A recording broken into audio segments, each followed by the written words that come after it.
오늘은 대림절 세 번째 주일입니다. 이제 헌신과 희생의 촛불을 점화하겠습니다. 이 촛불은 우리를 위해 모든 것을 주신 예수님을 생각하며 우리의 헌신을 밝히는 빛입니다. 주님의 빛을 우리의 삶으로 세상에 나타내기를 다짐하며 예배로 나아갑시다. 하늘의 밀이 땅에 떨어져 죽지 아니하면 하늘 그대로 있고 죽으면 많은 열매를 맺느니라. 이스라엘아 들으라. 우리 하나님 여호와는 오직 유일한 여호와이시니 너는 마음을 다하고 뜻을 다하고 힘을 다하여 내 하나님 여호와를 사랑하라.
지금 내 앞을 어둡고 미래가 보이지 않지만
이 아침 우리에게 주실 하나님 말씀은 디도서 1장입니다. 1절에서 4절에 말씀입니다. 오늘 우리가 읽을 성경 맨 서두에 있는 부분입니다.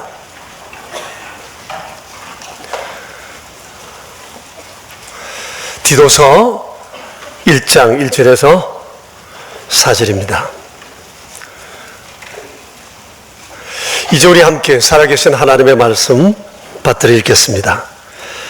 하나님의 종이요 예수 그리스도의 사도인 나 바울이 사도된 것은 하나님이 택하신 자들의 믿음과 경건함에 속한 진리의 지식과 영생의 소망을 위함이라. 이 영생은 거짓이 없으신 하나님이 영원 전부터 약속하신 것인데 자기 때에 자기의 말씀을 전도로 나타내셨으니 이 전도는 우리 구주 하나님이 명하신 대로 내게 맡기신 것이라. 같은 믿음을 따라 나의 참 아들 된 디도에게 편지하노니 하나님 아버지와 그리스도 예수 우리 구주로부터 은혜와 평강이 내게 있을지어다. 아멘. 11월 말쯤인 것 같아요. 제가 살고 있는 이 SK 아파트 엘리베이터 그 광고 스크린에 이런 글이 떴습니다. 미리 크리스마스라고요. 메리 크리스마스라는 말에 마음이 끌려서 그 내용을 보았는데 아마 상업 광고 멘트였던 것 같습니다. 크리스마스가 다가오니 미리 선물 준비해서 크리스마스를 즐기자 아마 이런 의미였던 것 같습니다. 조금 아쉬움은 있었지만 그래도 이렇게라도 서로 즐거워할 수 있다면 성탄절은 또 다른 의미가 있겠다는 생각을 해보았습니다. 세상은 그렇게 성탄절을 즐기지만 우리에겐 언제나 주님은 메리 크리스마스인 겁니다. 오늘 디도서의 말씀이 우리에게 다시 한번 주님은 우리에게 누구시며 우리는 이 성탄절을 어떻게 맞아야 하며 세상 사람들에게 우리가 믿는 주님을 어떻게 말해주어야 할 것인가 라고 하는 사실에 대해서 우리는 다시 한번 믿음을 새롭게 할 수 있을 것입니다. 오늘 1절 말씀에 보면 디도서의 기록 목적이 나와 있습니다. 여러분 한번 1절을 읽어볼까요? 하나님의 종이요 예수 그리스도의 사도인 나 바울이 사도된 것은 하나님이 택하신 자들의 믿음과 경건함에 속한 진리의 지식과 영생의 소망을 위함이라고 말씀하고 있습니다. 디도서의 목적은 크게 세 가지입니다. 하나님의 택하신 자들의 믿음, 그리고 진리의 지식, 그리고 나아가서 영생의 소망입니다. 이것은 디도서의 목적일 뿐만 아니라 성경을 기록한 목적이기도 합니다. 성경은 크게 이 세 가지를 위해서 우리에게 기록해 주었다 말할 수가 있습니다. 우리는 무엇을 믿어야 하며 어떻게 믿어야 하며 경건한 삶을 위해서 우리는 어떤 가르침을 받아야 하는가, 왜 그래야 하는가, 그것은 영생의 소망 때문이다는 것입니다. 그런데 이 세 가지 가운데 가장 중요한 것은 영생의 소망입니다. 왜냐하면 믿음의 결국은 영생이기 때문입니다. 그럼 모든 진리의 기본은 영생을 그 바탕으로 하고 있기 때문입니다. 그래서 성도에게 있어서 영생은 너무나 중요한 것이며 예수님이 세상에 오신 그 이유도, 가장 중요한 이유도 역시 영생을 위해서 오셨기 때문입니다. 그래서 오늘 아침엔 영생에 관해서 우리가 다시 한번 믿음을 새롭게 하는 아침이 되었으면 좋겠습니다. 영생은 하나님께서 우리에게 주신 최고의 선물입니다. 그 말뜻은 우리가 잘 아는 것처럼 영원히 산다라는 뜻이죠. 하나님의 복음 중의 복음, 이것은 영생이라고 말할 수 있습니다. 여러분, 우리가 예수님을 믿으면서 영생에 대해서 잘 알고 있어야 합니다. 첫째는 나 자신의 영생의 삶을 위해서입니다. 또 다른 하나는 영생에 관하여 우리의 소망에 관해 이유를 묻는 사람들에게 대답할 말을 준비하기 위해서입니다. 성경에는 영생과 관련해서 매우 중요한 세 가지 사실을 우리에게 말씀해 주고 있습니다. 첫째는 영생은 거짓이 없으신 하나님의 약속이라는 겁니다. 다시 말하면 영생한다는 것은 거짓말이 아니라는 겁니다. 하나님의 이름을 걸고 하나님께서 이 말씀을 하신다는 거예요. 여러분, 사람은 영생하는 존재로 지음을 받았어요. 주님은 우리가 육체로 영생한다고 말씀하셨습니다. 근데 세상에 많은 사람들은 영생에 대해서 반신반의하고 있습니다. 정말 사람이 영생할 수 있을까? 영원히 살 수 있을까? 기독교인들이 지들끼리 해보는 말은 아닐까? 그렇게 생각하면서도 한편으로는 좀 찝찝합니다. 그러다가 정말 영생하면 어쩌지? 그때 나는 어디에 있는 걸까? 그래도 혹시나 모르니 선한 일도 하고 좀 착하게 살아서 나도 영생을 준비해야지, 이런 마음이 은연중에 사람들 마음에 있습니다. 사람들은 이것을 영생보험점으로 생각을 합니다. 자, 그런데 문제는 우리 크리스천들 가운데에서도 자신이 영생한다는 사실에 대해서 확신이 없는 사람들이 제법 있다는 사실입니다. 여러분은 어떠세요? 자신이 영생한다는 사실에 대해서 믿고 계십니까? 우리가 예배 때마다 사도신경을 고백합니다. 여러분, 사도신경의 결론이 뭐죠? 나는 몸의 부활과 영생을 믿습니다입니다. 이거 고백 못하면 헛것입니다. 교회 생활 아무리 열심히 해도, 사도신경의 이 앞부분 아무리 고백해도 마지막 이 고백에 대한 확신이 없으면 믿음 헛것입니다. 나는 몸의 부활과 몸으로 산다는 것과 영원히 산다는 것을 믿는다. 이것은 우리의 믿음의 전체적 내용이요, 최종 결정적 사실이라고 하는 사실입니다. 그래서 오늘 디도서에서는 이에 대해서 이렇게 말씀하고 있습니다. 영생은 거짓 없으신 하나님의 약속이다고 말씀하세요. 그러니까 여러분, 하나님께서 하나님의 이름을 걸고 영생은 분명히 있다는 이 거룩한 말씀에 대한 믿음을 우리가 가져야 한다는 것입니다. 신앙은 액세서리가 아닙니다. 그리고 교회는 사회적 친교를 위한 모임의 장소도 아닙니다. 교회는 영생하는 사람들이 모여서 세상의 모든 사람들을 영생하게 하기 위한 일을 준비하고 그 일을 위해서 교회는 이 땅에 존재하는 것입니다.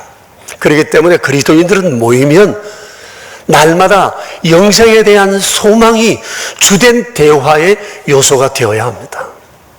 오늘, 내일, 미래에 우리가 영원히 살게 될 그 삶에 대해서 우리는 모여 꿈을 꾸고 소망하고, 또 이것을 세상 사람들에게 어떻게 알려주어 그들 안에도 영생에 대한 확신을 갖게 할까, 이것을 고민하고 계획하고 그 일을 꿈꾸는 것이 바로 교회라고 말할 수가 있습니다.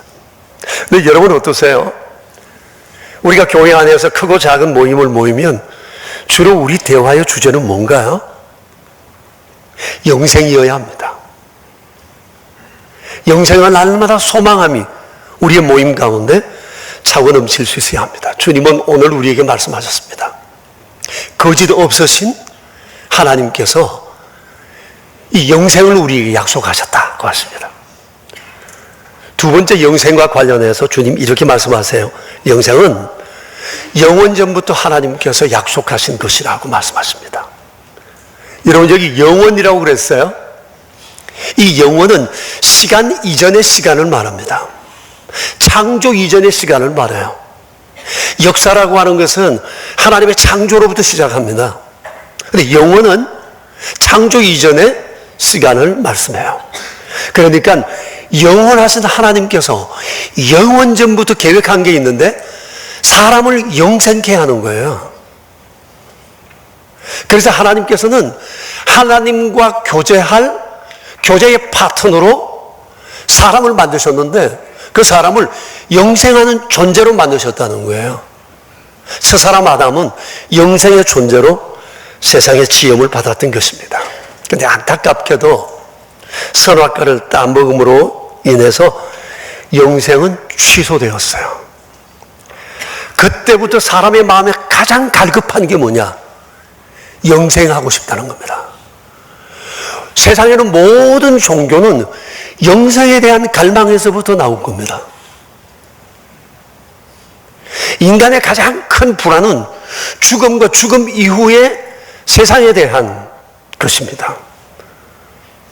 그래서 토인비는 두려움이 종교를 만들었다고 그랬습니다. 그러니까 인간에 있어서 가장 큰 갈망과 소망은 영원히 살 수 없을까라는 것입니다. 그래서 하나님께서 새로운 복음을 준비해 주셨는데 그것이 바로 예수님이십니다. 예수님을 믿으면 누구든지 영생을 얻게 된다는 사실입니다. 이것이 바로 성탄의 사건입니다.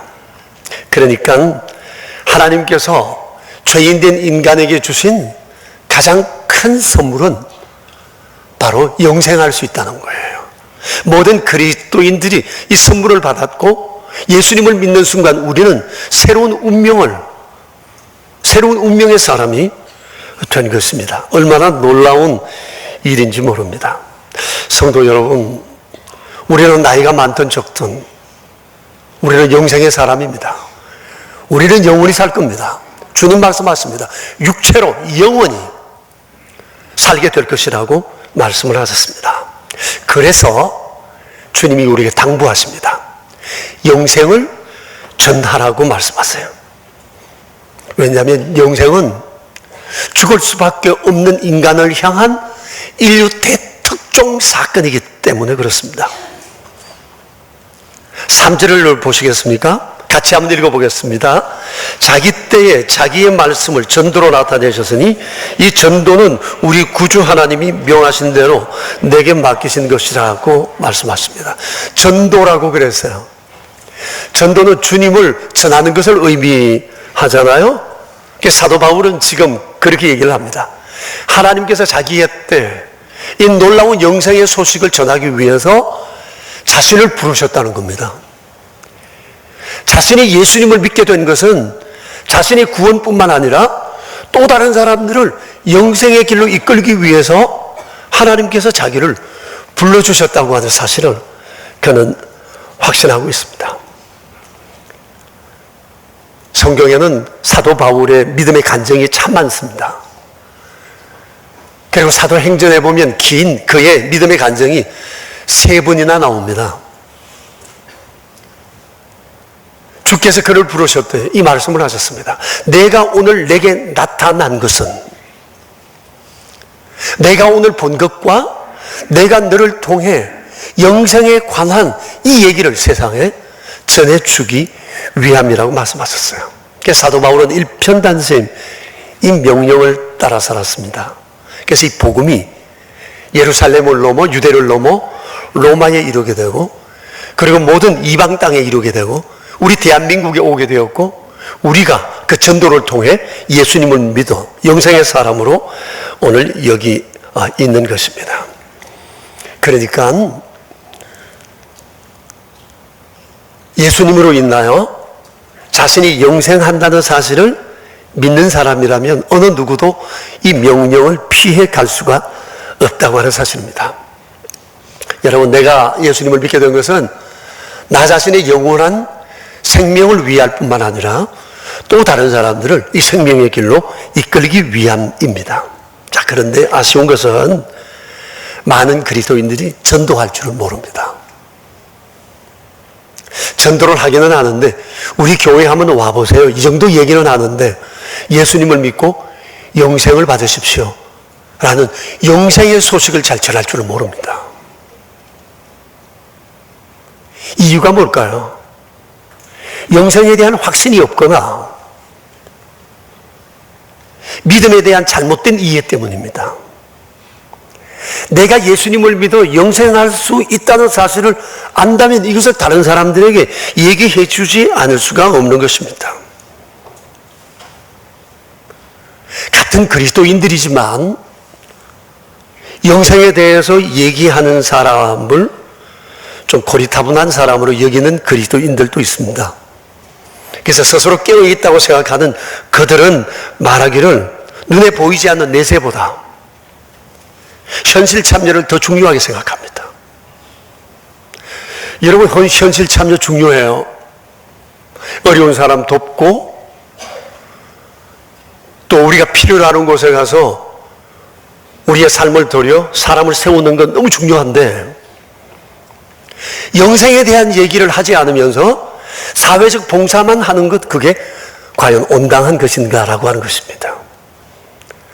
그렇게 해서 그 모든 필요가 채워졌어요. 그렇게 해서 어떻게 하겠다는 거죠? 영원한 삶의 길을 모른다면, 만일 그렇게 말하는 분들이 오늘 디도서의 말씀을 만일 보았다면 결코 그렇게 말할 수가 없습니다. 왜냐하면 오늘 주님은 우리에게 말씀하십니다. 영생은 거짓 없으신 하나님이 영원 전부터 죄인된 인간을 향하여 약속하신 것이고, 주님은 전도를 통해 이것을 세상에 말해주기를 원하신다는 사실입니다.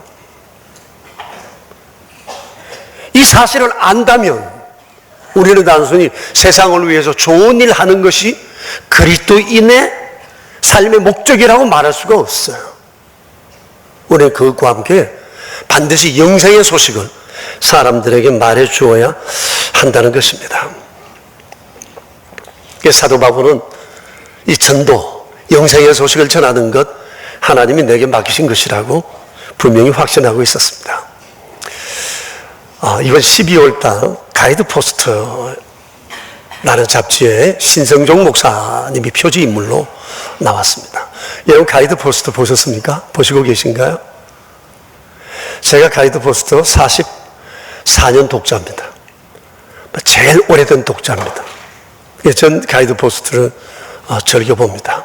이번에 이분에 대한 기사가 나왔는데, 이분은 90년도 우리 한국 그 목회자요, 또 대표적인 신학자로 일컬어지는 분이세요. 지금은 인상이 매우 좀 부드럽게 보이지만 젊은 날 그분의 인상은 아주 호락호락하지 않게 보였습니다. 지금도 좀 남아있습니까? 그런 인상이? 근데 그분의 눈이 좀 이렇게 좀 찢어졌어요. 되게 세게 보였어요. 그리고 체구도 있으시고 그런 표정 때문에 너무 당당하게 보여서 하나님 없이도 스스로 살 수 있다라고 느껴질 만큼 그분은 아주 강한 사람으로 이렇게 보여졌습니다. 제게는 적어도 그랬습니다. 그분은 총신대학교 교수로 일하시다가 목회도 한국과 미국에서 크게 하신 분이셨어요. 그런데 이분의 삶에 큰 전환점이 생긴 사건이 있었습니다. 이에 대해서는 그분이 오래전에 책도 한 권 이 사실에 대해서 펴내셨고, 또 그 얘기가 이번 12월로 가이드 포스트에 커버 스토리로 이렇게 기록이 되어 있는 것을 봤습니다. 내용인즉 이런 겁니다. 은퇴하실 좀 95세 된 장모님께서 그분에게 이런 질문을 하더랍니다. 신 목사, 천국과 지옥이 정말 있는 거야? 목사님이 깜짝 놀랐습니다. 모태신앙으로 세상에 태어나서 95년 동안 오직 하나님 한 분밖에 모르고 오직 예수님 안에서 거하신 분이 지금 천국과 지옥이 있는가에 대한 질문을 한다는 것은 굉장히 의외였습니다. 우리 장모님 치매가 오셨나? 망령하셨나? 이런 생각을 하면서 장모님에 대한 여러 가지 생각을 새롭게 하게 되었답니다. 근데 이와 더불어서 더 놀란 것은 장모님의 질문을 받는 순간 자기 안에도 동일한 의구심이 일어난 겁니다. 정말 있는 걸까? 천국이? 지옥이? 목사로 한평생 살아오면서 신학교 교수로 있으면서 제자들을 수없이 양육하고 신약과 교수로서 여기에 대해서 얼마나 많이 말을 했는데 장모님 말씀을 듣는 순간 정말 천국과 지옥이 있는 걸까? 이런 의문이 자기 안에 일어나게 된 겁니다. 스스로가 엄청 충격을 받은 겁니다. 내가 왜 이런 생각을 하지? 왜 이런 의심이 내게 있지? 그러면서 주님 앞에 너무 송구한 마음을 이분이 가지게 되었답니다. 그래서 그때부터 하나님 앞에 간절히 기도했습니다. 천국과 지옥을 보여주세요. 간절히 기도했는데 응답이 없어요. 그래서 난 이제 이대로 삶을 끝내야 하나 보다. 있는지 없는지도 모를 천국으로 지옥으로 내가 어디에 가야 할지 모르겠다 라는 의심 속에 기도를 거의 포기할 즈음인데 주님께서 환상 중에 그에게 나타나셨어요. 그리고 무려 8일 동안 그분에게 환상을 보여주셨답니다. 그리고 8일 동안 환상을 보고 환상 속에서 들은 주님의 말씀을 그는 노트에 기록하기 시작했습니다. 그리고 그것을 장모님께 말씀드렸고 그것을 모아서 책을 펴냈는데 그 책 제목이 내가 본 천국과 지옥입니다. 그런데 그분이 8일 동안 환상을 보면서 가장 큰 충격을 받은 것은 천국에서 자기가 받을 상급이 하나도 없더라는 겁니다. 너무 놀랐어요. 하나님의 일을 열심히 했다고 자부했거든요. 열심히 설교했고 열심히 글 썼고 신학교에서 온 힘을 다해서 후학을 양성했고 자기만큼 열심히 일한 사람도 없다 싶었는데 천국에서 상급이 하나도 없다니 이유가 뭘까? 바로 그때 예수님께서 그에게 이렇게 말씀하시더랍니다. 너는 지금까지 땅에서 누린 영광이 너무 많아. 그것으로 충분해. 그리고 이어서 주님이 또 이렇게 말씀하시더랍니다. 그래, 내가 지금 생각한 그 모든 것이 정말 나의 영광을 위한 것이냐? 아니면 너의 승리와 성공을 위한 것이냐? 내가 유명해지려고 한 것 아니냐? 이런 주님의 질문이었습니다. 그 순간 이분은 너무 엄청난 충격을 받고 즉각 주님께 이렇게 말씀드렸답니다. 그러면 주님, 제가 순교하겠습니다. 얼마나 다급했으며 그 말을 했을까요? 내가 주님을 위해서 죽겠습니다. 그랬더니 주님이 이렇게 말씀하시더래요. 순교는 사람이 결심한다고 할 수 있는 게 아니야. 하나님께서 은혜로 주시는 자만이 순교할 수 있는 거야. 그래서 이분이 그 순간 주님 앞에 결심을 말씀드렸습니다. 그러면 이제부터 전도자로 살겠습니다. 그리고 그날로부터 모든 걸 내려놓고 국내와 해외로 다니면서 오직 복음을 전하는 일에 그의 삶을 지금까지 들여오고 있다고 얘기를 했습니다. 여러분, 엄청난 얘기 아닙니까? 가슴이 떨리지 않습니까? 이번 주 저는 이 글을 읽으면서 많은 것을 생각했습니다. 그리고 제가 최근에 결심한 것이 옳다는 생각을 했고 하나님께서 매우 기뻐하시겠다는 생각과 함께 제 마음이 굉장히 급해지기 시작했어요. 이후에 내 삶에 대해서 이런저런 일을 많은 분들이 얘기하고 있지만 내 길은 정해졌어요. 백만장의 전도지를 돌리는 이 일을 한다는 것. 내 아내가 겁을 먹었어요. 여보, 어떻게 하지? 어떻게 할 수 있겠어요? 당신과 함께라면 우리 할 수 있지 않겠어요? 그러면 어떻게 해, 우리? 갈 곳도 많고 할 일도 많은데 전도가 유행이야. 그게 일이야. 그렇게 살면 되지. 내 마음은 정해졌어요. 저는 그렇게 살 거예요. 그렇게 살다가 주님 부르시면 정말 기쁘게 갈 겁니다.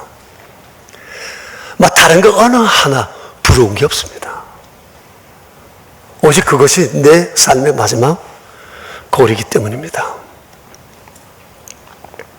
걱정도 되지 않습니다. 미래에 무엇이 내 앞에 기다려 있을지. 매일매일 주님 앞에 이 걸음으로 살아가야 되겠다는 생각 외엔 다른 생각은 떠오르지 않습니다. 제 마음이 얼마나 지금 기쁜지 모릅니다. 요즘 들어 그렇게 감격스러울 수가 없습니다. 주님 빨리 보고 싶은데 빨리 갈 수 없는 이유가 이것 때문입니다. 너무 기쁘고 제 안에 소망이 얼마나 가득 차 있는지 모릅니다. 저 지난주에 우리 교회를 중심으로 해서 만들어진 중국 CUEC 지도자 11분이 한국을 방문했어요. 제주도로 오셨거든요. 그래서 CUEC를 섬기는 한국의 지도자 몇 분과 함께 우리가 제주도로 내려갔습니다. 여러분, CUEC는 중국 사람들에 의해 선교하자는 마음으로 우리가 2006년도에 설립을 했잖아요. 그러는 동안 중국의 젊은 사역자들이 500명 세워졌습니다. 우리가 세운 비밀스러운 신학교에서 교육받은 사람이 500명입니다.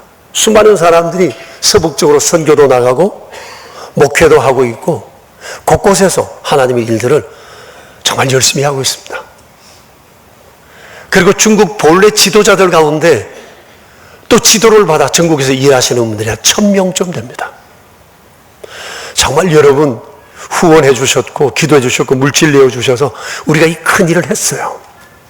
중국은 지금 엄청난 기독교에 대한 핍박이 있지만 그 사람의 일입니다. 걱정할 거 없습니다. 하나님의 때에 하나님의 방법으로 세우신 하나님의 종들을 통해서 놀라운 하나님의 일들을 펼쳐 갈 것입니다. 근데 이번에 오신 분들 가운데 한 분은 제가 결혼 주례를 했던 사람이고 6분은 우리 CUEC가 성부, 성자, 성령 하나님의 이름으로 목사 안수를 주었던 분들입니다. 지금은 신학교에서 일하거나 삼자교회나 가정교회에서 목회하고 있고 그 중에 3분은 중국 전역을 다니면서 부흥회를 하는 유명한 부흥 강사가 되어 있었습니다. 그분들의 믿음이 얼마나 뜨거웠는지요. 뭐 이렇게 가다가 둘러서서 찬송하재요. 기도하재요.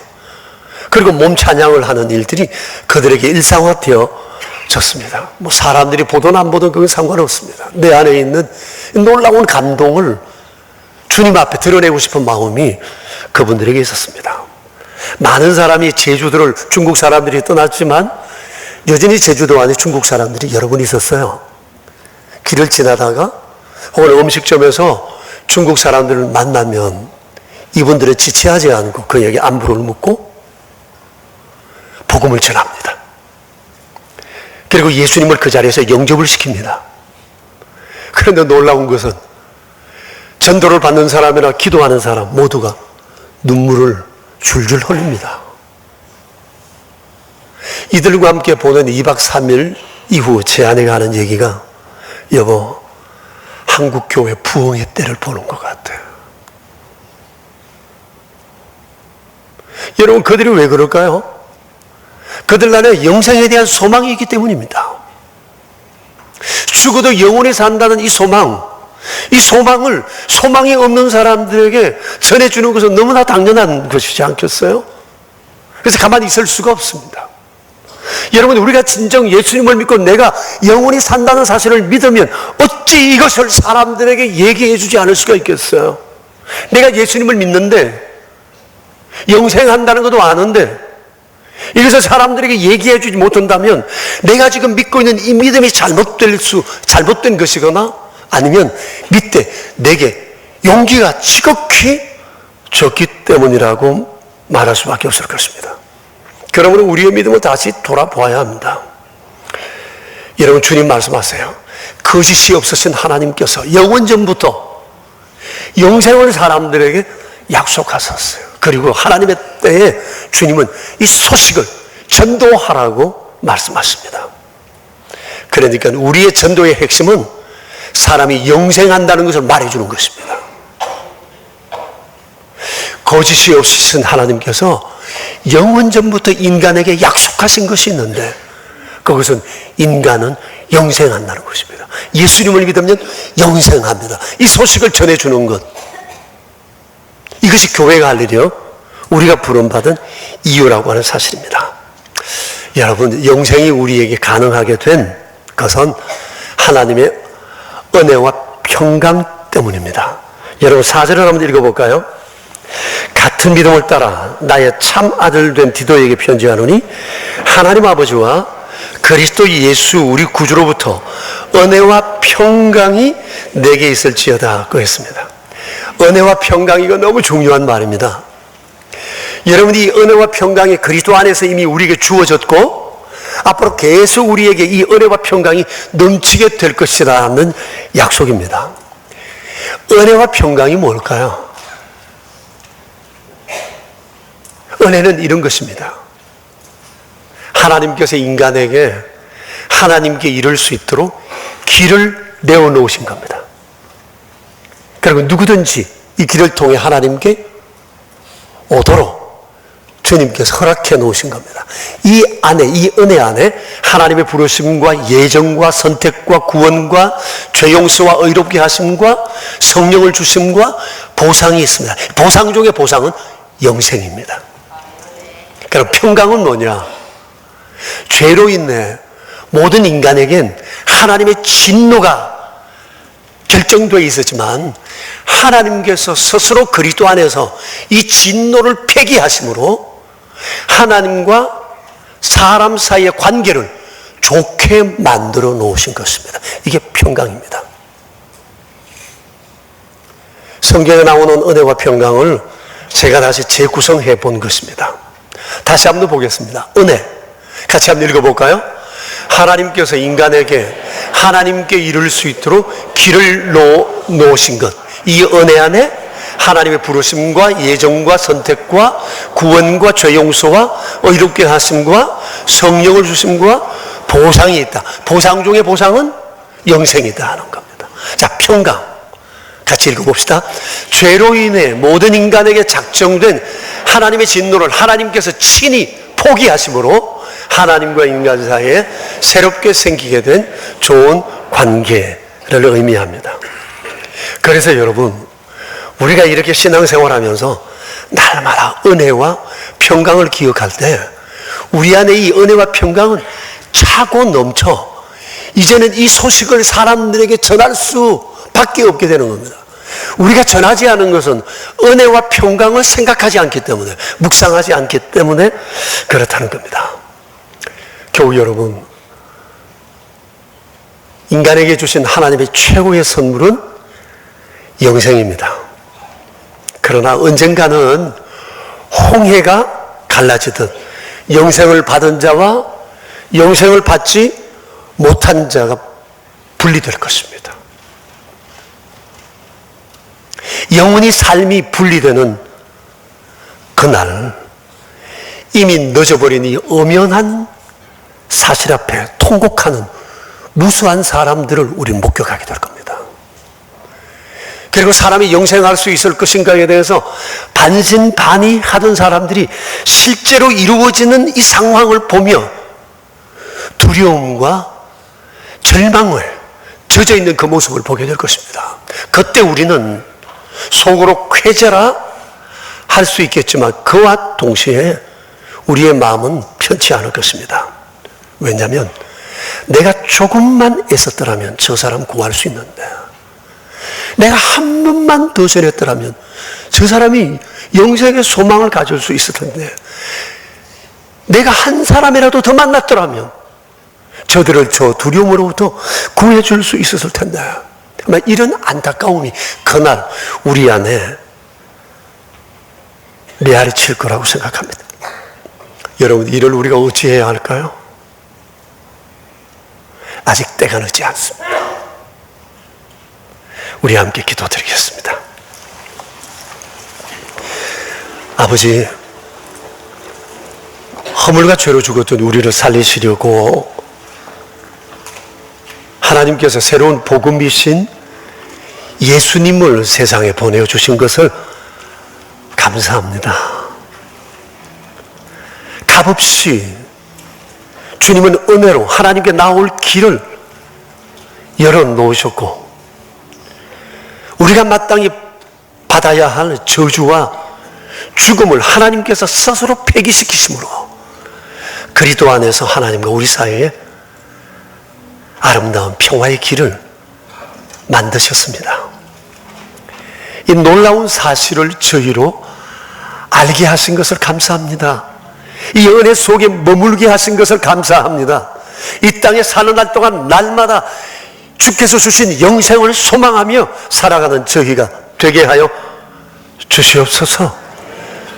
자비로우신 하나님, 우리 아버지, 세상에는 아직까지도 주를 알지 못하여 영생에 대해서 알지를 못하며 눈에 보이는 것에 급급하여 그것만이 인생의 유일한 목적인 것처럼 살아가는 사람들이 너무나 많습니다. 주님, 행여 우리에게 소망에 관한 이유를 묻는 자들에게 대답할 말을 준비하기 위해 영생이 무엇인지 오늘 우리에게 가르쳐 주신 것을 감사합니다. 하나님 아버지, 우리는 이미 영생의 사람이 되었으니 이제 영생을 세상에 전도하는 일에 저희를 복된 도구로 사용해 주시옵소서. 이를 위하여 우리가 있고 우리 교회가 있음을 아오니 전능하신 아버지, 이 믿음 위에 저희를 세워 주시옵소서. 우리 구주 예수 그리스도 이름으로 기도합니다. 아멘. 아버지, 저희에게 놀라운 선물인 영생을 허락해 주신 것을 감사합니다. 다시 한번 우리에게 이 놀라운 선물을 주신 주님의 은혜를 기억하며 저희는 이제 주의 전을 낳습니다. 그러나 예배 중에 주님 앞에 드린 예물과 예물의 손길들이 여기에 있습니다. 자비로우신 아버지, 주 앞에 드려진 이 귀한 예물이 영생의 소망을 갖게 하는 일에 아름답게 사용되도록 은혜 내려주시기 바랍니다. 11조를 드린 손길들 위해 주께서 은혜를 베풀어 주셔서 그분들의 삶이 하시는 일들이, 그들의 모든 것이 영생의 소망을 세상에 갖게 하는 일에 아름답게 사용되게 하여 주시고, 감사의 물과 주정 헌금을 드린 손길들마다 기억해 주셔서 주님으로 인하여 감사할 일이 날마다 더하여지는 복이 있게 하옵소서. 오로전 헌금과 선교 헌금과 반달라 선교 헌금과 사랑의 식탁과 그리고 의무와 비전센터 건축을 위하여 드려진 귀한 예물의 손길들을 기억해 주셔서 우리의 평생토록 사람을 살리고 세우는 일에 드려질 수 있도록 복을 더해 주옵소서. 우리 구주 예수 그리스도 이름으로 기도드리오며, 이제는 복음 중에 복음이신 주 예수 그리스도의 은혜와 죄인된 우리에게 그리스도 안에서 영원한 생명을 허락하신 아버지 하나님의 그 크신 사랑하심과 날마다 우리를 그 믿음의 길로 이끄시며 복음을 위해 살도록 도우시는 성령님의 교통하심이 모인 저희 무리들과 명선의 모든 가족들과 주님의 몸 되신 교회 위에 이제로부터 영원히 함께 계시옵기를 간절히 축원하옵나이다. 아멘.